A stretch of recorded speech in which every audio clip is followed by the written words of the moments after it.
Welcome back to Phantom Sage. Thank you for joining me, and we are jumping back into X of Swords. This is part 2. If you want to catch part 1, I will put a link in the description and try to tag it here on the video so you can get caught up. But basically what happened was we learned about Krakoa's origins, the other half of Krakoa, which is called Morocco, in a demonic dimension. We met Apocalypse's 4 original horsemen, which are his children. We've also learned about his wife, and we got a number of prophecies pulled from some tarot cards from Saturnine. The Judgment card, the 4 of Wands, the Hanged Man, the 8 of Cups, and of course 10 of Swords, which is alluding to this Tournament of Swords. We see a letter or an insert from a character known as Tarot. Tarot was a member, I want to say, of the Hellions. She has a mutant ability to read tarot cards and divine the future in a way. But she says that she got a really strange reading, or she pulled really strange cards last night. The cards are the same 5. Now, she doesn't know that Saturnine drew these cards. This is just another happening at the same time. She pulled the Judgment, the 4 of Wands, the Hangman, the 8 of Cups, and the 10 of Swords. And she was feeling weird about it, so she drew again, and she drew the same 5 cards in the same order again. Back outside the external gate on Krakoa's side, we have Rachel Summers, we have Rockslide, and I want to say this is Magma, and they are just kind of posted up outside this gate, probably waiting on Banshee and Eunice, Summoner, to come back. They hear a weird sound. Gate begins to open. This tentacle creature comes out with Summoner riding on its back. Summoner is holding a very, very messed up Banshee, and he says he's dying. Rachel and Rockslide and Magma get Banshee to the healing gardens, where hopefully he can be healed and save his life, as he is really messed up. Apocalypse is there, and Summoner tells him when they got there to Otherworld, they were on their way to Morocco. An army was on the march. They were ambushed, so there is war afoot. They are marching. Apocalypse tells Summoner, Rachel, come with him, and they go to the Quiet Council to speak with them.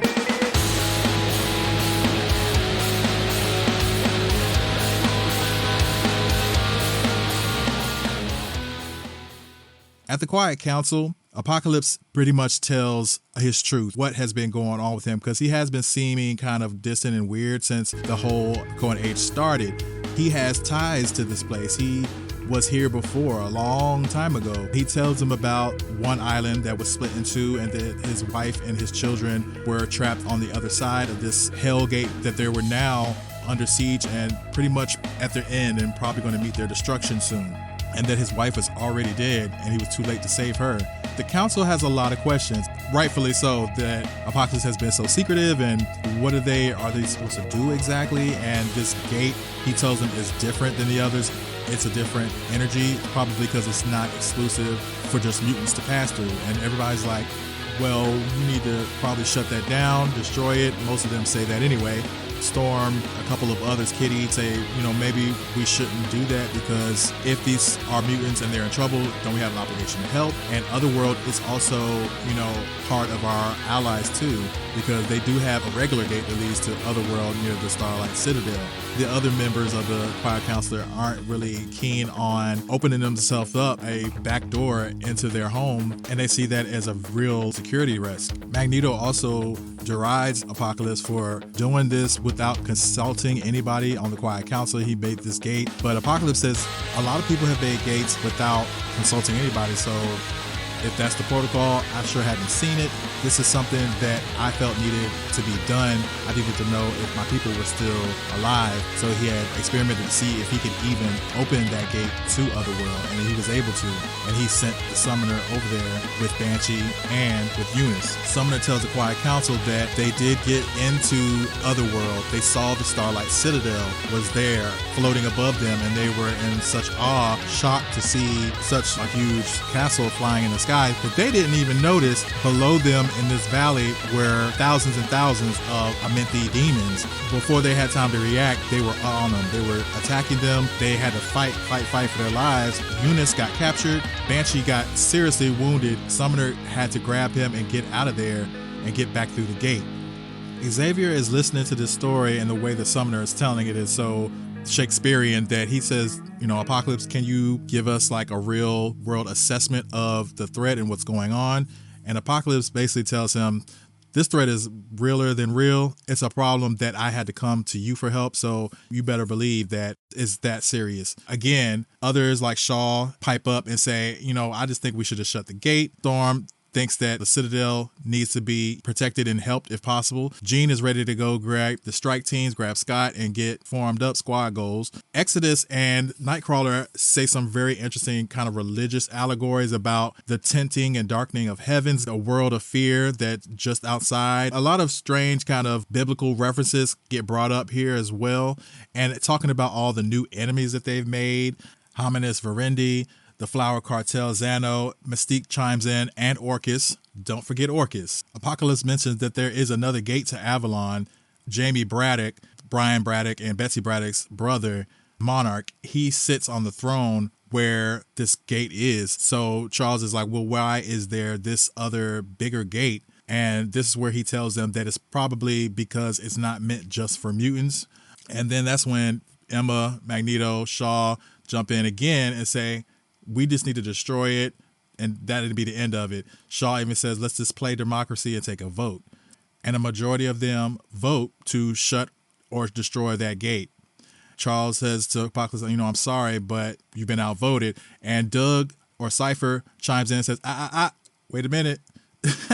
Krakoa has something that he needs to express. Now, they always forget Krakoa and Cypher are a part of the Quiet Council. They sit back here up in this tree, or he is the tree, and they take in everything, and their opinion weighs just as much as everybody. It's probably more, as you'll see, because Krakoa expresses through Cypher that I love this union we have. We are partners, and I'm loving that we're thriving, but this land is mine. I am the land. I want that gate to remain open. That's what Krakoa is telling them. Charles tries to reason with Krakoa and say, this could put us all in danger. Is that really what you want to do? Doug says, hey, he is being kind of pissy. And he's also like, if you don't have a better argument, then there might be threat. We're not talking about it anymore. And that's basically the end of the conversation. Krakoa has spoken. Respectfully, they have to acquiesce to Krakoa, seeing as they're living on him. Magneto says to Apocalypse, you knew that this would happen and that Krakoa would side with you. He said, of course, the other half of this island is their siblings. Their desires are aligned on that. Magneto and Charles basically express to Apocalypse that whatever you do, whatever actions you take, we cannot give you our blessing. You have made these moves pretty much on your own with that. And he says he'll gladly take volunteers of anybody who wants to go and cross into Otherworld.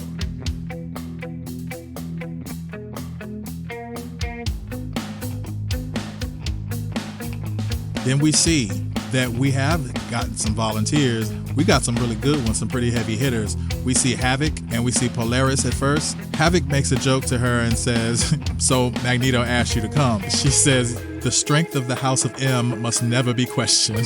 She alludes to Havoc the same, that somebody asked him to come. And of course, Cyclops not being able to be there, wanted his brother to be there as his second in command to make sure everything was going by the books. We also see Siren. Siren wants to go because her father was seriously injured. Banshee, she definitely has a spicier side to her where she's ready to go over there and see what's up.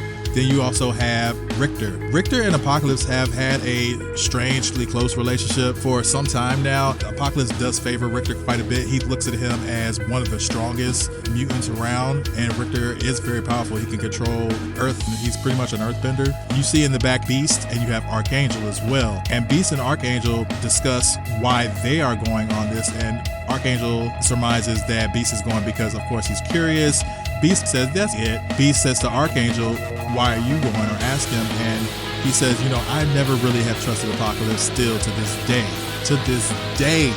So he wants to go to make sure he ain't trying no funny mess. Then they both look over at the last member of this expedition team, and they're like, I wonder why she's going.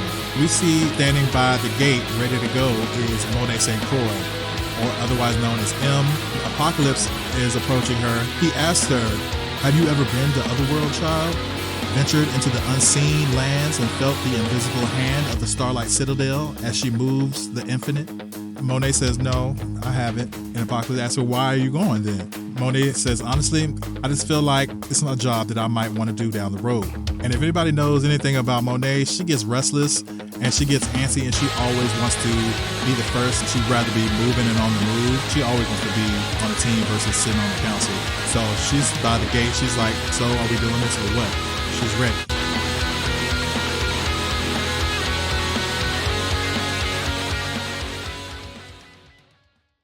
Now we are in the Healing Gardens, and Rachel Summers is looking over Banshee. She's looking worried. Up comes Cable. Now this is a really cool brother-sister kind of moment here. I really love this. She says to him that something doesn't feel really right. She kind of is getting a mental impression of something weird going on. He says he feels it too. She asks him to help her as she does a little deeper dive into his psyche to figure out what's going on. As the strike team starts to descend into this gate, Archangel is flying down and says to Apocalypse, you know, it really pisses him off that you are just you all the time and that you think that's just fine. And Apocalypse says he still thinks him as one of his best creations and he's glad to see him in this form as his angel of death. He's like, see, that's that kind of shit I'm talking about. This wasn't a gift. It was a price to pay, and it wasn't your price to pay. It was mine. But Apocalypse doesn't see what he did as anything bad to this day. He says what he did was righteous work that had to be done. And Archangel is like, bro, really? Is there anything that you have done that you regret? And as they get through this gate, they see the Starlight Citadel is under assault and they are building up a tower underneath them. It looks like they're trying to reach it. All demons. He looks up, Apocalypse looks over the way and he sees all of these demons and Eunice is tied up to this height, almost like he's about to get crucified. He also sees the 4 horsemen. Archangel asks, who are they? He says, my light, my life. And he says something that I dared not believe that I'd find. My sons and my daughters, these are my children. And he proceeds to walk over to them.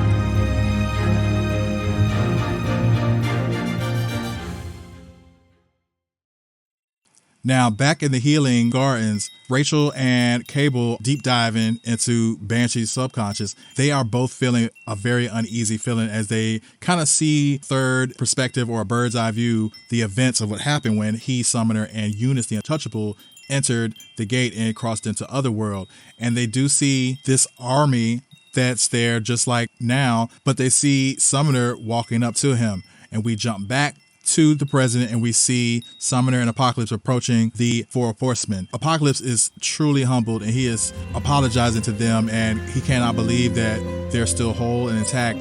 They tell him to stand up. We want to remember you as, our father, a god, a titan. Please don't grovel before us. He wants to ask about his wife, their mother. They tell him that she did indeed fall, but not to feel any type of shame or regret because anybody, the strongest of us, would have broken under the same situation. The regret is for the weak. We are born strong, and in this place, only the fit are meant to survive. And here we are. War says there was only one thing that really got us through, kept us alive through these thousands of years. And do you want to know what it was? I'll tell you, it wasn't love. And with that, with not another word, War impales Apocalypse while Summoner begins slashing at his back. Siren screams a loud scream to knock them off balance and to disrupt their attack.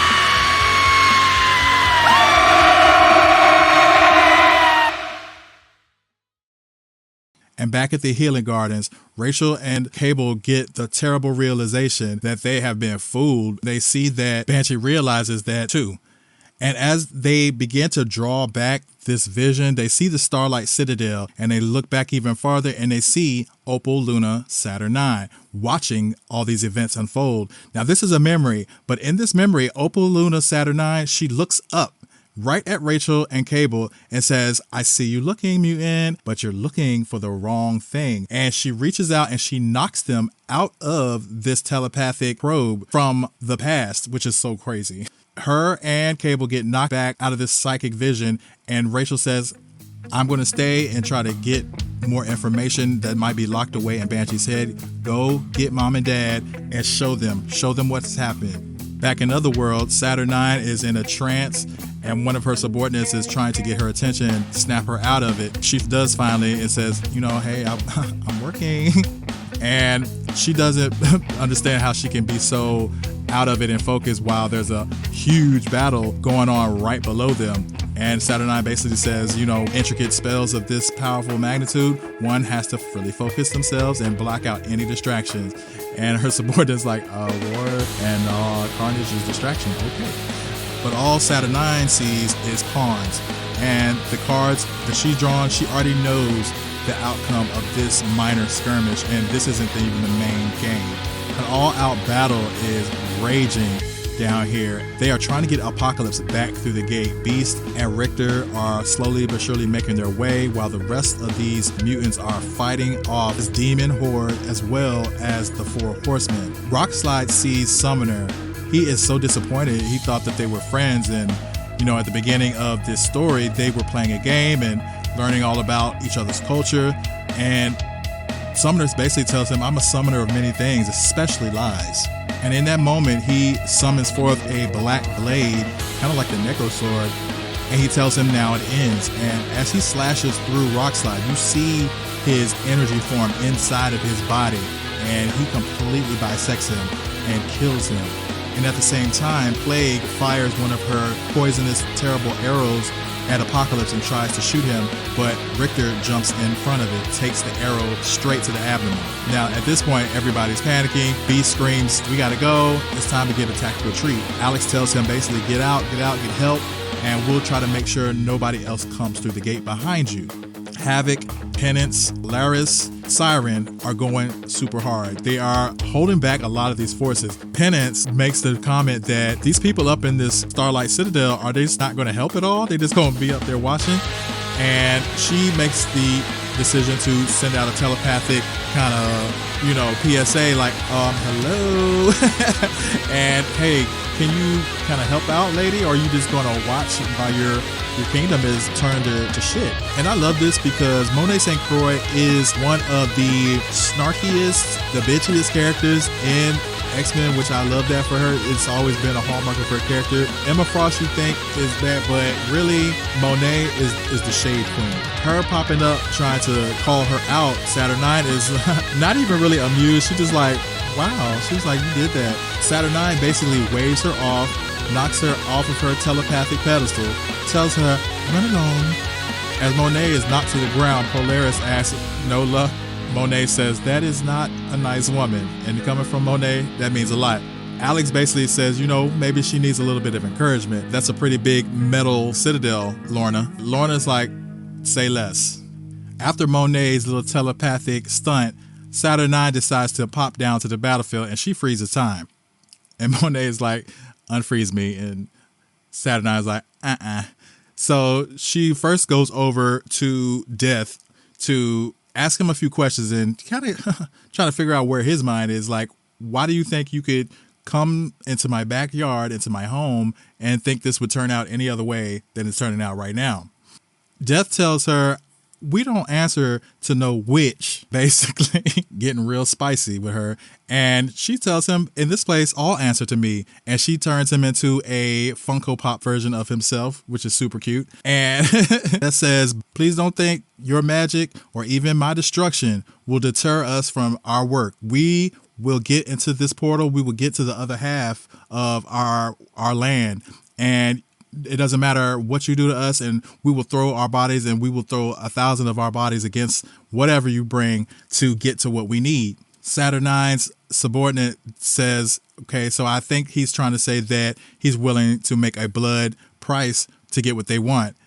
So in Otherworld, there are a set of guidelines or laws that they can go by to go to war and pretty much settle any type of dispute within their kingdoms. There's several kingdoms in Otherworld, and one of them that they had just defeated these armies of Amenth and the Horsemen was called Dryador. So as acting regent of Dryador, Death, do you want to exercise your rights as a vassal state of the Starlight Citadel? Do you want to fight in a manner that is fit to get your prize? Death says, hell yeah, we will fight. The subordinate says, I'm witness to it, and it is done. Saturnine snaps her fingers. Once again, I have seen sights. I have watched them come to pass. In 3 days' time, I will summon your champions of Araco here to duel the champions of Otherworld. Death says, bet, I'll be here. Saturnine is like, okay. Saturnine tells him, don't be too cocky, because even the most simple of creature can do great things when they're fighting for a cause. The subordinate says, well, who are we going to get to fight? Are we going to get some people from Merlin's or the Blight Spoke or Avalon? And Saturnine basically turns and looks at the X-Men and unfreezes them. And she says, now, child, you may speak. And Monet says, she cussed her out. Saturnine asked them, what about Krakoa? What say you? Polaris says, well, we don't probably have much of a choice at this point. And Saturnine agrees, yeah, you kind of don't. It's all been preordained. I've seen it already. And Havoc says, we will fight. The subordinate says, I have witnessed it. It is done. And again, Saturnine says, snap, I see the card that was drawn. I see what shape the future holds. See it now. Then Famine and Polaris began to speak like they're in a trance, and they began to basically speak these words of prophecy. And first, Famine says, the Twilight Blade, Mercy, Vermilion, the Red Sword of War, Colony, the Black Bone of Amulus, Seducer, Paul, Purity, Alluvium, Muramasa. Then Polaris says, Muramasa, the Sword of Might, the Starlight Sword, Grass Cutter, God Killer, Warlock, the Soul Sword, the Scarab, the Light of Galador, Skybreaker. And Saturnine does acknowledge these are the 10 of Swords. Thank you guys for listening. This was part 2 of X of Swords. If you are liking the story so far, please like, share, and subscribe. I'm continue to work on part 3, so also hit that bell so you can get notifications when I upload my video. Alright my friends, I'll see you in the next video.